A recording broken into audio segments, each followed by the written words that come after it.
Welcome students. In last lecture, we studied some basic things of chemistry.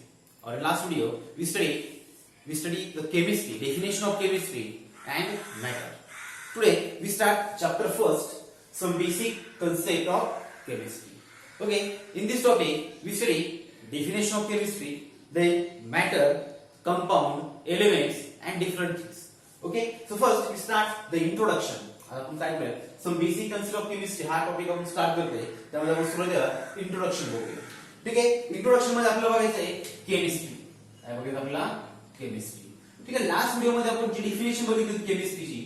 ठीक आहे, simple definition काय, chemistry is a branch of science. आपल्याला माहिती आहे chemistry कशाची ब्रांच आहे, सायन्सची ब्रांच आहे. ज्याप्रमाणे फिजिक्स असेल, मॅथ असेल, बायो असेल किंवा बायोलॉजी मीन्स बॉटनी असेल, झुलॉजी असेल, हे जसे सब्जेक्ट आहेत त्याचप्रमाणे हे जसे केमिस्ट्रीच्या ब्रांचेस आहेत त्याप्रमाणे केमिस्ट्री सुद्धा काय ह्याच्या सायन्सच्या ब्रांचेस आहेत त्याप्रमाणे केमिस्ट्री सुद्धा काय एक प्रकारची सायन्सची ब्रांच आहे. आपण डेफिनेशन मध्ये काय सांगतोय, the chemistry is the branch of science which deals with the study of matter and its physical and chemical properties. काय स्टडी करायचं आपल्याला केमिस्ट्री मध्ये, मॅटर स्टडी करायचा आहे. त्या मॅटरच्या फिजिकल अँड केमिकल प्रॉपर्टीज आपण काय करतो, स्टडी करतो. ठीक आहे, अजून काय स्टडी करतो आपण केमिस्ट्री मध्ये, we also study the physical and chemical changes of matter. एक तर सबस्टन्स असेल, त्या सबस्टन्स मध्ये होणारे जे चेंजेस आहेत ते मे बी फिजिकल असेल किंवा केमिकल असतील, ते चेंजेस किंवा ते होणारे जे चेंजेस आहेत ते चेंजेस स्टडी करणं म्हणजे कशाचं स्टडी करणं, केमिस्ट्रीचा स्टडी करणं. बरोबर, एखादा सबस्टन्स आहे, बरोबर, त्या सबस्टन्सची फिजिकल प्रॉपर्टीज आपण बघतोय आणि त्यानंतर त्याच्यामध्ये जे होणारे चेंजेस आहेत, बरोबर, ते चेंजेस आपण चेक करणं किंवा आयडेंटिफाय करणं means the study of chemistry. त्याला काय म्हणतो आपण, केमिस्ट्रीचा स्टडी म्हणतो. एक्झाम्पल घेऊ शकतो, फॉर एक्झाम्पल आईस क्यूब आहे, बर्फाचा तुकडा आहे. ठीक आहे, आता आईस क्यूबचं फिजिकल प्रॉपर्टीज काय असणार आहे, फिजिकल प्रॉपर्टीज असणार आहे त्याची स्टेट. बरोबर, पहिली फिजिकल प्रॉपर्टी काय असेल, स्टेट असेल. आईस हा कोणत्या स्टेट मध्ये असणार आहे, सॉलिड स्टेट मध्ये असेल. बरोबर, मग फिजिकल प्रॉपर्टीज काय असणार त्याचा आपला काय घ्यायला, मेल्टिंग पॉईंट घेतो आपण. काय घेतो, मेल्टिंग पॉईंट. प्लस तो वॉटर वरती काय करणार आहे, फ्लोट करणार आहे. तर काय मॅटर करते त्या ठिकाणी, डेन्सिटी मॅटर करते. ते वॉटर वरती काय करेल, फ्लोट करेल. बरोबर, त्यानंतर जर आपण टेम्परेचर इन्क्रीज केलं किंवा सराउंडिंग टेम्परेचर जसं जसं वाढत जाईल तसं तसं आईस काय व्हायला सुरुवात होईल, मेल्ट व्हायला सुरुवात होईल. बरोबर, आणि आईस मेल्ट झाल्यानंतर त्याचं कन्वर्जन कशामध्ये होणार आहे, लिक्विड वॉटर मध्ये होणार आहे. बरोबर, हा झाला त्याच्यामध्ये चेंजेस. मग अशा प्रकारचा चेंजेस आपण कुठे स्टडी करतो, केमिस्ट्री मध्ये स्टडी करत असतो. म्हणून केमिस्ट्रीचे डेफिनेशन काय असणार आहे, chemistry is the branch of science which deals with the study of matter and its physical and chemical properties, and we also study physical and chemical changes. आपण काय करतोय, फिजिकल अँड केमिकल चेंजेस सुद्धा study करत असतो. In short मध्ये सांगायचं झालं, chemistry means the study of transformation of matter. बरोबर ना, मॅटर जो आहे त्या मॅटरचं ट्रान्सफॉर्मेशन एका स्टेट मध्ये सबस्टन्स दुसऱ्या स्टेट मध्ये जाणं, त्याचा स्टडी करणं. बरोबर ना, म्हणजेच काय, केमिस्ट्री. ठीक आहे, डेफिनेशन तुमच्या लक्षात आले असेल.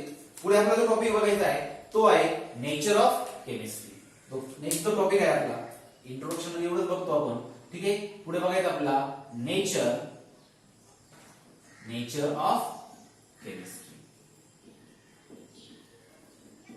ठीक आहे, या टॉपिक मध्ये नेचर ऑफ केमिस्ट्री मध्ये आपला स्टडी करायचं आहे what is the importance of chemistry, what is the or we also study the relationship between chemistry and environment. Environment असेल आणि केमिस्ट्री यांचं रिलेशन बघायचंय किंवा व्हॉट इज द स्कोप, आपला स्कोप बघायचा केमिस्ट्रीचा इंडस्ट्रीमध्ये असेल किंवा अदर फील्ड मध्ये काय इम्पॉर्टंट आहे, नेचर काय आहे केमिस्ट्रीचं, कशा प्रकारे केमिस्ट्री आपल्याला स्टडी करू शकतो किंवा कशा प्रकारे डिफरंट ब्रांचेस आहेत केमिस्ट्रीचे ते आपण या टॉपिक मध्ये डिस्कस करणार. ठीक आहे, तर नेक्स्ट टॉपिक आहे आपला नेचर ऑफ केमिस्ट्री. ओके, ठीक आहे, आता केमिस्ट्री विचार केला तर chemistry generally divided into different branches आहेत केमिस्ट्रीचे. फॉर एक्झाम्पल फर्स्ट ब्रांच आपण बघूया. फर्स्ट ब्रांच आपल्याला बघायची केमिस्ट्रीची, ती इम्पॉर्टंट ब्रांच आहे, ती आहे ऑर्गॅनिक केमिस्ट्री. काय बघायची आपला, ऑर्गॅनिक केमिस्ट्री. ठीक आहे, सेकंड ब्रांच बघूया आपण इनऑर्गॅनिक केमिस्ट्री. देन बघूया analytical chemistry. अनालिटिकल केमिस्ट्री, त्यानंतर बायोकेमिस्ट्री. काय बघायचं आपला बायोकेमिस्ट्री. ह्या काही डिफरंट ब्रांचेस आहेत. तसं बघायला गेलं तर फिजिकल केमिस्ट्री असेल, बरोबर ना, फिजिकल केमिस्ट्री असेल किंवा ही सुद्धा काही प्रकारची इम्पॉर्टंट ब्रांच आहे.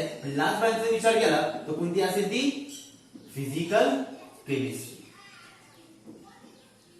ह्या 5 इम्पॉर्टंट ब्रांचेस आहेत. Means traditionally the chemistry are classified in 5 important branches. First is organic chemistry, second is inorganic chemistry, third is analytical chemistry, fourth is biochemistry, and fifth is physical chemistry. ठीक है, all these are branches of chemistry. त्या कुणाच्या branches? सगळ्या ह्या केमिस्ट्रीच्या branches आहेत, बरोबर. आता organic chemistry असेल, इनऑर्गेनिक असेल, एनालिटिकल, बायोकेमिस्ट्री, फिजिकल केमिस्ट्री, या काय प्रत्येकाचा एक डिफरंट असा एक रोल आहे एन्व्हायरमेंट मध्ये किंवा अदर फील्ड मध्ये. इंडस्ट्री असेल, मेडिकल फील्ड असेल, इंजिनिअरिंग फील्ड असेल, फूड असेल, बरोबर ना. या काय डिफरंट आहेत. किंवा ड्रग इंडस्ट्री असेल, याच्या डिफरंट इंडस्ट्रीज आहेत किंवा ज्या डिफरंट ज्या फील्ड्स असतात, ऍग्रिकल्चर फील्ड असेल, त्या प्रत्येक ठिकाणी केमिस्ट्रीचा जो रोल आहे तो अतिशय महत्वाचा आहे. आता फॉर एक्झाम्पल आपण ऍग्रिकल्चरल फील्डचा जर विचार केला तर ऍग्रिकल्चरल फील्ड आणि केमिस्ट्री काय रिलेशन आहे बरं, किंवा काय इम्पॉर्टन्स आहे ऍग्रिकल्चरल फील्ड मध्ये केमिस्ट्रीचा. तर थोडा विचार केला तर आपला असं लक्षात येईल का डिफरंट टाईपचे जे फर्टिलायझर्स आहेत, पेस्टिसाइड्स आहेत, इन्सेक्टिसाइड्स आहेत, बरोबर ना, किंवा सीड प्रोसेसिंग प्रोसेस असेल किंवा सीड प्रोसेसिंग सिस्टीम असेल, ह्या सगळ्या ज्या प्रोसेस आहेत ह्या प्रोसेस तयार करण्यासाठी किंवा ह्या प्रोसेससाठी केमिस्ट्री अतिशय महत्वाची आहे, बरोबर ना. फर्टिलायझर जे डिफरंट टाईपचे जे केमिकल फर्टिलायझर आहेत ते कुणापासून मिळाले किंवा कुणापासून तयार करू शकलो आपण, ऍक्च्युअली केमिस्ट्री पासून फॉर्म करू शकलो, बरोबर ना. काही इन्सेक्टिसाइड असेल, पेस्टिसाइड असेल, हर्बिसाइड्स असेल, हे जे डिफरंट जे केमिकल्स आहेत हे सगळे कुणापासून तयार करू शकलो आपण किंवा कुणापासून आयडिया मिळाली, आपला केमिस्ट्री पासून आयडिया मिळाली. म्हणून केमिस्ट्री हा अतिशय इम्पॉर्टंट सब्जेक्ट आहे, बरोबर, आणि अतिशय इम्पॉर्टंट रोल आहे त्याचा अदर इंडस्ट्रीमध्ये. किंवा ड्रग इंडस्ट्रीचा घेतला आपण, औषध निर्माण शास्त्र, ड्रग इंडस्ट्रीचा विचार केला तर डिफरंट टाईपचे जे सिरप्स असतील किंवा टॅबलेट्स असेल किंवा ज्या मेडिसिन्स असणार आहे, ह्या सगळ्या मेडिसिन्स मॅक्झिमम मेडिसिन्स कशापासून बनल्या, डिफरंट टाईपच्या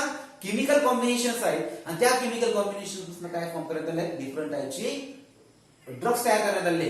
हे सगळं कुणापासून आहे, केमिस्ट्री पासून आहे. म्हणून ड्रग इंडस्ट्री आणि केमिस्ट्री यांचं सुद्धा काय क्लोज रिलेशनशिप आहे. पण त्यानंतर इंजिनिअरिंग फील्ड, बरोबर ना, इंजिनिअरिंग फील्ड सुद्धा केमिस्ट्रीचा रोल अतिशय महत्वाचा आहे. कारण जो केमिस्ट्री सब्जेक्ट आहे त्याचे जे ऍप्लिकेशन्स आहेत वाईड ऍप्लिकेशन्स आहेत, बरोबर. बऱ्याच मॅक्झिमम ठिकाणी केमिस्ट्रीचा उपयोग होतो, ठीक आहे. हे झालं इंडस्ट्रीचं. पण आपल्या घरात जरी विचार केला आपण, आपल्या किचनमध्ये सुद्धा आपण डिफरंट टाईपच्या रिएक्शन्स काय करत असतो, परफॉर्म करत असतो. म्हणजे मॅक्झिमम ज्या केमिकल प्रोसेस असेल त्या केमिकल प्रोसेस कुठे चालतात, आपल्या घरामध्ये चालत असतात. म्हणून केमिस्ट्री हा अतिशय महत्वाचा सब्जेक्ट आहे. डिफरंट टाईपच्या रिएक्शन्स असतील, इव्हन सध्या चहा बनवणं, बरोबर ना, चहा बनवणं सुद्धा काही प्रकारची केमिकल रिएक्शन आहे, बरोबर ना. आणि ती केमिकल रिएक्शन केल्यानंतर आपला जो प्रोडक्ट आहे म्हणजे जो आपला चहा आहे तो आपण काय करतो, आपल्याला मिळतो. म्हणजे प्रत्येकाचा विचार केला, घरामध्ये एखादी व्यक्ती जरी असेल ती सुद्धा काय करते, डिफरंट टाईपच्या केमिकल रिएक्शन काय करत असते, परफॉर्म करत असते. फॉर एक्झाम्पल भाजी बनवणं, चहा बनवणं, दुधापासून दही तयार करणं, या सगळ्या काही केमिकल प्रोसेस आहेत, बरोबर ना. किंवा केमिस्ट्रीमध्ये डिफरंट टाईपच्या प्रोसेस आहेत, क्रिस्टलायझेशन असेल, प्युरिफिकेशन असेल, सेपरेशन असेल, फिल्ट्रेशन असेल, ह्या ज्या डिफरंट टाईपच्या टेक्निक्स आहेत केमिस्ट्रीमध्ये त्या सुद्धा आपण पुढे परफॉर्म करत असतो, आपल्या घरात परफॉर्म करत असतो. म्हणून केमिस्ट्री हा अतिशय महत्वाचा सब्जेक्ट आहे, ठीक आहे. म्हणून केमिस्ट्री अतिशय इम्पॉर्टंट सब्जेक्ट आहे. आणि लक्षात ठेवा केमिस्ट्रीच्या किती महत्वाच्या ब्रांचेस आहेत, पाच महत्वाच्या ब्रांचेस आहेत. पहिले ऑर्गेनिक, इनऑर्गेनिक, एनालिटिकल, बायो आणि फिजिकल केमिस्ट्री, ठीक आहे. नेक्स्ट जो टॉपिक आपण बघणार आहोत तो बघायचा आपला मॅटर. नेक्स्ट टॉपिक काय बघायचा आपला मॅटर. आपण लास्ट व्हिडिओ मध्ये तो मॅटर बघितला होता. ऍक्च्युअली मॅटर काय आहे ते बद्दल आपण डिस्कस केलं होतं. एक डायग्राम बघितली होती आपण, त्या डायग्राम नुसार आपला मॅटर काय किती इम्पॉर्टंट आहे ते आपण बघतोय. कारण केमिस्ट्री सुद्धा आपण कशा स्टडी करत असतो, मॅटरचा स्टडी करत असतो, ठीक आहे. तर आपल्याला माहिती आहे मॅटर काय आणि डायग्राम बघितली आपण मॅटर, ठीक आहे. मॅटर काय, everything around us are called matter. मॅटरचे किती टाइप्स पडतात, म्हणजे मॅटर किती मध्ये क्लासिफाय करतो आपण, दोन टाइप मध्ये. एक आहे प्युअर सबस्टन्स आणि दुसरा आहे mixture. Pure substance and mixture, ठीक आहे. मिक्सचरचे दोन टाइप्स आहेत. There are two type of mixture. First is genius mixture आणि सेकंड आहे हेटेरोजिनियस मिक्सचर. म्हणजे मिक्सचरचे दोन टाइप आहे, homogeneous and heterogeneous. We also classify pure substance in two type. Pure substance किती टाइप आहे? दोन टाइप आहे. पहिला आहे एलिमेंट्स, आणि सेकंड आहे कंपाऊंड्स. Elements and compounds. ठीक आहे. पुढे एलिमेंट वर आपण क्लासिफिकेशन केलं होतं तीन टाइप मध्ये. पहिला आहे मेटल, दुसरा आहे नॉन मेटल आणि तिसरा आहे मेटॅलॉइड्स. हे आपण मॅटरचं काय केलं होतं? क्लासिफिकेशन केलं होतं. मॅटर ओके, दोन टाइप मध्ये क्लासिफाय केलं, pure substance and mixture.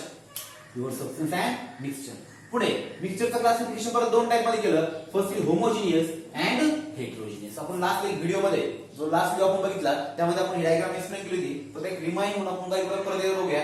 मिक्सचरचे type केले परत, होमोजिनियस, हेटेरोजिनियस. प्युअर सबस्टन्सचे दोन टाइप, एलिमेंट, कंपाऊंड. बरोबर ना. एलिमेंट्स आपल्याला माहिती आहे 180 एलिमेंट्स आहेत. बरोबर ना. एलिमेंट्स काय?